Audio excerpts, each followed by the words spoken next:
जय गुरु जी। प्यारे संगत जी, जय गुरु जी, शुक्राना गुरु जी, अनंतम अनंतम शुक्राना गुरु जी। गुरु जी के चरणों में कोटि कोटि प्रणाम और सारी संगत जी को जय गुरु जी। संगत जी, इस चैनल के माध्यम से आपको सत्संग सुनाए जाएंगे। गुरु जी की ब्लेसिंग्स लेने के लिए और ऐसे ही प्यारे प्यारे सत्संग सुनने के लिए चैनल को सब्सक्राइब करें और बेल नोटिफिकेशन को भी ऑन कर लें, ताकि जब भी नया सत्संग का वीडियो अपलोड हो तो आपको इसका नोटिफिकेशन आ जाए और आप जल्दी से जाकर गुरु जी के सत्संग को सुन पाएं और उनकी ब्लेसिंग्स ले पाएं। तो चलिए आज का सत्संग हम शुरू करते हैं, जो कि हमें आंटी जी ने भेजा है। तो मैं आपको आज उनका सत्संग सुनाऊंगी संगत जी। उससे पहले हम गुरु जी का मंत्र जाप करेंगे। ओम नमः शिवाय, शिव जी सदा सहाय। ओम नमः शिवाय, गुरु जी सदा सहाय। जय गुरु जी। संगत जी, जय गुरु जी। मैं अपना शुक्राना सत्संग शेयर करना चाहती हूँ। सत्संग शेयर करने से पहले मैं मंत्र जाप करूंगी। ओम नमः शिवाय, शिव जी सदा सहाय। ओम नमः शिवाय, गुरु जी सदा सहाय। जय गुरु जी, शुक्राना गुरु जी। मैं पहला सत्संग अपना ये शेयर करना चाहती हूँ कि उसके बारे में मैंने ग्रुप में भी मैसेज भेजा था। तो मेरे जो ऑफिस में अकाउंटेंट है, मेरे हस्बैंड के ऑफिस में जो अकाउंटेंट है, वो भैया की सिस्टर थी और वो उनको डॉक्टर ने एक्चुअली जवाब दे दिया था। वो दूसरे शहर में थी, वहां पे डॉक्टर ने उनको जवाब दे दिया था। तो वो लोग लखनऊ उनको लेके आए, कमांड हॉस्पिटल में लखनऊ में उनको एडमिट किया गया। यहाँ पे भी डॉक्टर ने ये बोल दिया था कि हम बच्चा और माँ में से किसी एक को ही बचा सकते हैं। और दोपहर में ये बात हुई थी और रात तक होते होते हमारे तक ये खबर पहुंची कि जो बच्चा है वो गर्भ में ही खत्म हो चुका है। तो मैंने मतलब मेरे हस्बैंड ने मुझे ये बात बताई। तो मैंने उस लड़के को, जो हमारे ऑफिस में अकाउंटेंट है, मैंने उसको फोन किया रात के करीब 10:30 बजे। तो मैं बोली सत्यम भैया क्या बात है बताइए। तो वो रोने लगा, मेरे को बोला कि भाभी और बहुत परेशान हूँ, दीदी को बताया नहीं गया है और ऐसी ऐसी चीज है, बच्चा गर्भ में ही खत्म हो चुका है। और तो मैंने बोला डॉक्टर ने कंफर्म कर दिया है? तो बोला कि हाँ भाभी डॉक्टर ने कंफर्म कर दिया है और वो अभी इंजेक्शन देंगे दीदी को, जिससे दीदी को कोई तकलीफ ना हो बच्चा खत्म हो जाने से और उनके बॉडी में कुछ ना हो। और कल सुबह 2 बजे ऑपरेट करेंगे और उस बच्चे को निकाल लेंगे बाहर। तो मैंने उसको समझाया, हालांकि वो रो रहा था तो मुझे भी रोना आ गया उसको देख के। मैं किसी को रोता नहीं देख सकती हूँ। और ये चीजें, ये जो भी मेरे में चेंजेस आए ना, गुरु जी से जुड़ने के बाद आए हैं कि मैं किसी को तकलीफ में नहीं देख सकती, मैं किसी को रोता हुआ नहीं देख सकती हूँ। तो मैंने उसको रोता हुआ देखा तो सुना फोन पे, तो मैं भी रोने लगी। क्योंकि 2 दिन पहले ही उसकी सिस्टर ने उसको फोन करके पूछा था कि अगर तुम्हारा भांजा हुआ या भांजी हुई तो तुम क्या दोगे। तो वो उस चीज को सोच के रो रहा था और वही चीज उसने मेरे को फोन पे बोली कि भाभी दीदी ने 2 दिन पहले मेरे को फोन किया था, मेरे से ये बात बोली थी और आज उनका बच्चा नहीं बचा है तो उनको बताया भी नहीं गया, उनको कैसे बताएंगे। तो मैंने बोला कि सत्यम भैया परेशान मत होइए, और डॉक्टर सब कुछ नहीं होता है, भगवान से बढ़ के कुछ नहीं है और चमत्कार होते हैं और देखिएगा कल तक सब कुछ अच्छा ही होगा। और पता नहीं क्यों मैंने, कहते हैं सरबत का भला करो, सब पहले दूसरों की भलाई के बारे में सोचो फिर अपने बारे में सोचो। तो मैं जो हूँ उठी, मैं गुरुजी के पास गई और मैं रोने लगी गुरुजी से ये बोल के कि गुरुजी आपसे बढ़ के डॉक्टर नहीं है, जो आप कर सकते हो वो डॉक्टर भी नहीं कर सकता है। तो प्लीज गुरुजी वो जो बच्चा है जिसको इतने महीने उस लेडी ने पेट में रखा है, और जब बच्चा पेट में आता है तो माँ और बेटे का एक कनेक्शन जुड़ जाता है, माँ और बच्चे का। अभी मेरा कोई बेबी नहीं है, 2 साल शादी को हो रहे हैं, पर मैं इतना तो समझ सकती हूँ और हर औरत समझ सकती है, जो माँ बन जाती है वो भी, जो नहीं माँ बनती है वो भी समझती है कि औरत तो माँ का ही रूप होती है। तो इतना तो समझ में आता है कि जिस बच्चे को हम पेट में इतने दिन रखते हैं और फिर अगर उसको कुछ हो जाए तो क्या होता है। तो मैंने गुरुजी से अरदास की, मैंने बोला गुरुजी अब आप ही कर सकते हो जो करना है, उस बच्चे को जीवन दान दे दो, उसकी माँ को जीवन दान दे दो और उसको सही सलामत इस दुनिया में ले आओ गुरुजी, प्लीज गुरुजी। मैंने बस ऐसे ही बोला। फिर मैं इतनी अरदास करके फिर पता नहीं क्या मेरे दिमाग में आया कि मैंने रात में ही नहाया और गुरुजी के आगे दिया जलाया और 108 बार मंत्र जाप किया गुरु जी का, और फिर गुरु जी से अरदास की, आके अपने बेड पे आके लेट गई और उसी के बारे में मतलब मन ही मन में अरदास करती रही। हालांकि गुरुजी से कुछ नहीं मांगना चाहिए, सॉरी गुरुजी, पर पता नहीं क्यों मैं उनसे कभी नहीं मिली हूँ, उन लेडी से कभी नहीं मिली हूँ, लेकिन पता नहीं क्यों था अंदर से कि भगवान प्लीज प्लीज गुरुजी उसको बचा लीजिएगा, माँ बच्चा दोनों को बचा लीजिएगा। फिर सुबह 4 बजे उठी, अमृत वेला किया। अमृत वेला में भी यही अरदास किया कि गुरुजी अब आप ही कुछ कर सकते हो। और फिर सुबह हुई और सुबह 9:30 बजे वो बच्ची हो गई, जिसका मैंने फोटो वीडियो भी डाला था ग्रुप में। और मैंने सॉरी संगत जी, मैं यहाँ ये बताना भूल गई कि मैंने फिर रात में जो जिस ग्रुप में मैं ऐड हूँ, एक श्रृंगार नगर ग्रुप में और एक शुक्राना गुरु जी और एक बड़े मंदिर जाने वाला जो बस का वाला ग्रुप है उसमें, तो मैंने 2 ग्रुप में भी डाला था और ये भी बोला था कि प्लीज आप लोग संगत अरदास कीजिए कि वो माँ बच्चा दोनों सही सलामत रहें और वो उस बच्चे को जीवन दान गुरु जी दे दें और वो इस दुनिया में आ जाए, अच्छा सही सलामत इस दुनिया में आ जाए। और सभी संगत ने किया अरदास और गुरु जी ने हम सब की अरदास सुनी। और दूसरे दिन सुबह 9:30 बजे, जो कि 2 बजे ऑपरेशन होने वाला था, उस मरे हुए बच्चे को निकालना था, पर गुरु जी आपकी महिमा अपरंपार है और आप ये सब करके ना मुझे और अपने करीब ले आते हो। अगर मेरे ऊपर दुख भी आता है ना तो भी मैं आपके करीब आ जाती हूँ, और अगर मुझे आप कोई खुशी देते हो तो भी मैं आपके और करीब आ जाती हूँ। तो जब मैंने सुना वो बेटी हुई है और उसने फिर वीडियो भी भेजा मेरे को कि भाभी यही बेटी है, तो वो 6 महीने 20 दिन में हुई है, मतलब 7 मंथ लग गया था और 7 मंथ में ही हो गई है वो बच्ची। 10 दिन बच्चे थे 7 मंथ होने में, 6 मंथ 20 डेज में हो गई वो बच्ची। वो बच्ची बिल्कुल नॉर्मल बच्ची है, बिल्कुल नॉर्मल है, कुछ प्रॉब्लम नहीं है, हाथ पैर हिला रही है, रो रही है। उस वीडियो में मैंने देखा कि उसके हाथ पैर हिल रहे थे और उसने ये भी बताया कि भाभी वो रो भी रही थी, मतलब बच्ची ठीक है, नॉर्मल है। और अभी 1 महीना उसको आईसीयू में रखेंगे क्योंकि प्रीमेच्योर है बेबी, तो इस वजह से रखेंगे, बाकी सब ठीक है। और उसकी मम्मी को 9 दिन में डिस्चार्ज कर देंगे। तो मुझे सुन के बहुत खुशी हुई, बहुत अच्छा लगा।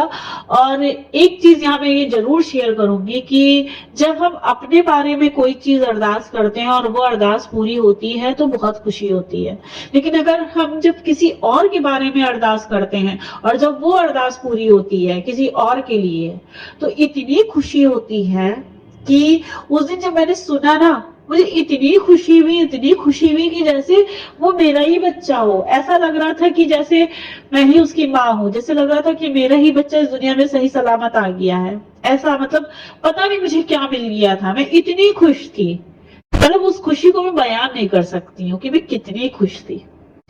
तो thank you Guru ji, thank you सभी संगत को जिन्होंने मेरे उस लिए मेरे लिए नहीं, सॉरी, उस बच्चे के लिए, उसकी माँ के लिए अरदास किया। और शुक्राना गुरु जी आपका कि आपने इतना बड़ा चमत्कार किया। जब वो डॉक्टर ने ये कंफर्म कर दिया था कि बच्चा पेट में ही खत्म हो चुका है, उसके बावजूद आपने इतना बड़ा चमत्कार किया, उसके लिए शुक्राना गुरु जी, शुक्राना आपका, लख लख शुक्राना आपका, हर पल का शुक्राना गुरु जी। एक सत्संग मेरे हस्बैंड का है।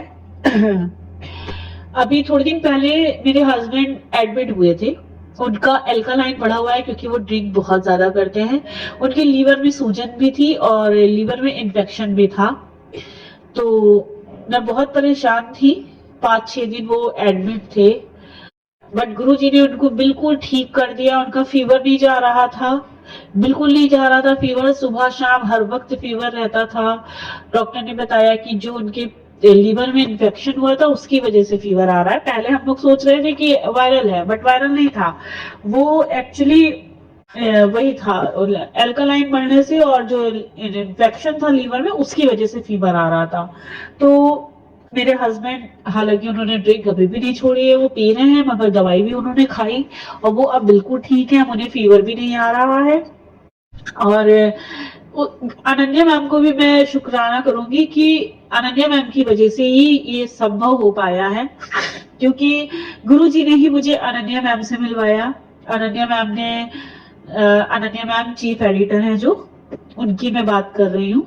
उन्होंने ही मुझे एक गुरबानी भेजी थी और बोला था कि इस गुरबानी को सुबह शाम दोनों टाइम जो है चला के और गुरु जी के आगे जोत जला के जल भर के रख दीजिए, वही जल अपने हस्बैंड को दीजिए पीने के लिए, और ये गुरबानी को सुनिए दोनों टाइम, आपके हस्बैंड ठीक हो जाएंगे। तो शुक्राना अनन्या मैम, शुक्राना गुरुजी, मेरे हस्बैंड बिल्कुल ठीक हैं। आगे भी गुरुजी आप अपनी मेहर बनाए रखिएगा। और अनन्या मैम, आपको बहुत बहुत बहुत सारी ब्लेसिंग गुरुजी दें। आप हमेशा खुश रहें अपनी लाइफ में, हमेशा जो चाहें आपको वो मिल जाए, क्योंकि पति चाहे अच्छा हो चाहे बुरा हो, मगर एक होता है ना कि अगर पति साथ में है ना तो सब कुछ अच्छा लगता है। तो वो मेरे हस्बैंड में कोई कमी नहीं है, सिर्फ एक ड्रिंक करने के अलावा। और गुरुजी चाहेंगे तो वो भी छूट जाएगी, मुझे पता है। तो इसलिए मैं कभी गुरुजी को बोलती ही नहीं हूँ कि गुरुजी आप इनकी ड्रिंक छुड़वा दीजिए, मैं कुछ नहीं बोलती हूँ। मैंने गुरुजी पे छोड़ रखा है, गुरुजी सब सही करेंगे, गुरुजी से कुछ कहना ही नहीं है। तो उसके लिए भी शुक्राना गुरुजी, शुक्राना आपका कि मेरे हस्बैंड अभी ठीक हैं, और पूरी तरह से नहीं लेकिन फिर भी ठीक है, अपना काम वाम कर रहे हैं, अच्छे से खाना पीना खा रहे हैं, ऑफिस जा रहे हैं, अपना बिजनेस पे ध्यान दे रहे हैं। और शुक्राना अनन्या मैम, शुक्राना आपसे मिलने के बाद, मतलब मिली तो नहीं हूँ बट आपसे बात बहुत की है, हुई है 2-3 बार जो भी बात हुई है, और मुझे इतनी अच्छी चीजें सीखने को आपसे मिली है। बहुत सारी चीजें जो मैं नहीं भी जानती थी वो सब जानने को मिला है। उसके लिए भी शुक्राना अनन्या मैम कि शायद गुरुजी ने ही हमें आपसे मिलवाया है। और एक सत्संग मेरा आज सुबह का है, मैं मंदिर में पूजा कर रही थी अपने घर के मंदिर में। तो मैं आज थर्सडे है तो बृहस्पतिवार को मैं विष्णु भगवान के आगे एक दिया जलाती हूँ, और एक लड्डू गोपाल के दिया तो के सामने तो हमेशा दिया एक रोज जलाती हूँ। तो लड्डू गोपाल का जो मैंने दिया जलाया था उस पे गलती से मेरा जो सूट था, जो मैंने सूट कुर्ती पहन रखी थी, वो जल गई थोड़ी सी, मेरी नजर पड़ गई एक्चुअली, अचानक से देखा वो जल रही है, मैंने जल्दी से झाड़ा तो एक होल हो गया। तो मुझे अंदर से वहम था कि वहम मतलब वहम जैसे ये होता आता है ना कि पूजा करते समय ऐसा कैसे हो गया, तो वही था। फिर मैं रोज मंदिर जाती हूँ शिव जी के, तो मैं वहां गई, मैंने पूजा की, जल चढ़ाया, सब पूजा करने के बाद वहां के पंडित जी बैठे हुए थे। तो मैंने उनको बोला कि पंडित जी आज ऐसा हो गया, मेरे अंदर मन में एक्चुअली मैं लिटरली रो रही थी शिव जी के आगे बैठ के कि ये क्या हो गया। सूट का दुख नहीं था, नया सूट था, कोई बहुत पुराना नहीं था, नया ही सूट था, ज्यादा पहना हुआ नहीं था, तो सूट का दुख नहीं था कि सूट जल गया, बट ये था कि पता नहीं क्या होने वाला है अब। तो मैंने फिर पंडित जी से पूछा तो पंडित जी ने बोला कोई बात नहीं, कोई विपदा आने वाली होगी और वो कम में थोड़े में हो गया, हल्के में हो गया, और इसके लिए परेशान होने की जरूरत नहीं है। अगर आपका मन हो तो आप पंडित जी को सीधा दे दीजिएगा किसी भी दिन। तो मैंने कहा ठीक है पंडित जी। तो शुक्राना गुरु जी, शुक्राना, शुक्राना आपका, हर पल का शुक्राना, हर श्वास का शुक्राना, हर चीज का शुक्राना गुरु जी, गले से लगाने का शुक्राना। इतनी सारी प्रॉब्लम्स आती हैं और उसमें से आप हम लोगों को ऐसे निकाल लेते हो कि हम लोगों को पता ही नहीं चलता है। हर पल हमारे अंग संग रहने का शुक्राना गुरु जी। मेरा जो पेट है आप इसका भी ख्याल रखते हो, आप मेरे हस्बैंड का भी ख्याल रखते हो, आप मेरा भी ख्याल रखते हो। और मैं बेवकूफ थी जो मैं पहले आपसे लड़ती थी, गुस्सा करती थी अगर कोई मेरी चीज पूरी नहीं होती थी, और उस चीज के लिए मैं अपने हर सत्संग में आपसे माफी मांगती हूँ कि जो मैं आपसे लड़ती थी, मैं नहीं समझ पा रही थी कि आप मेरे कर्म काट रहे हैं, मैं नहीं समझ पा रही थी इस बात को, लेकिन अभी समझ में आ गया है। तो आज फिर उन बातों के लिए मैं सॉरी बोलूंगी जो मैंने पहले की है, कि मैं पहले आपसे लड़ती थी, मैं आपसे बात नहीं करती थी, मैं गुस्से में आपका नाम लेना भूल जाती थी, भूल क्या जाती थी, छोड़ देती थी गुस्से में कि जाइए मैं आपका नाम नहीं लूंगी, मैं आपका मंत्र जाप नहीं करूंगी, मैं आपके आगे पूजा नहीं करूंगी, मैं ऐसे बोलती थी। तो उन सब चीजों के लिए सॉरी, और जो आपने दिया उसके लिए शुक्राना, जो नहीं दिया उसके लिए भी शुक्राना, क्योंकि एक पिता अपने बच्चे का ज्यादा बेहतर सोच सकता है, और आप मेरे बारे में बेहतर सोचते हो, बेहतर करते हो, उसके लिए हर पल का शुक्राना मेरे मालिक, शुक्राना मेरे गुरुपा, आपका हर पल का शुक्राना। जय गुरु जी, शुक्राना गुरु जी। अब मैं अपने सत्संग को यहीं विराम करती हूँ और मेरा जो ये सत्संग है जिस चैनल पे अपलोड होगा, नारायण अंकल के चैनल पे अपलोड होगा, तो उनको भी शुक्राना कि आप बहुत अच्छा कार्य कर रहे हैं, बहुत अच्छी सेवा कर रहे हैं और गुरु जी आपको ऐसे ही सेवा बख्शते रहें, आपको स्वस्थ रखें, आपको खुश रखें। अनन्या मैम, आपका भी बहुत बहुत शुक्राना, आपको भी बहुत सारी गुरु जी ब्लेसिंग दे, आप खुश रहिए, स्वस्थ रहिए। धन्यवाद, शुक्राना गुरु जी।